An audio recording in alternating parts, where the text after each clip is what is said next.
विकासाचा रस्ता ठरतोय मृत्यूचा सापळा, ठेकेदार मात्र मोकाट. जावली तालुक्यातील भणंग गावाजवळ आज एका अपघातामध्ये डांगरेघरच्या एका युवकाचा जागीच मृत्यू झाला. सातारा महाबळेश्वर रस्त्यालगत अपघाताची संख्या दिवसेंदिवस वाढताना पाहायला मिळते.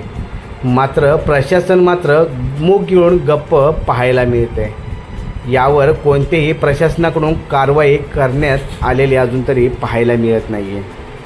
नागरिकांच्या अनेक तक्रारी असून देखील प्रशासन मात्र मूग गिळून गप्प का बसतंय आणि यामागे कोणाला पाठीशी घालतंय असा सवाल संतप्त नागरिकांकडून पाहायला मिळतोय.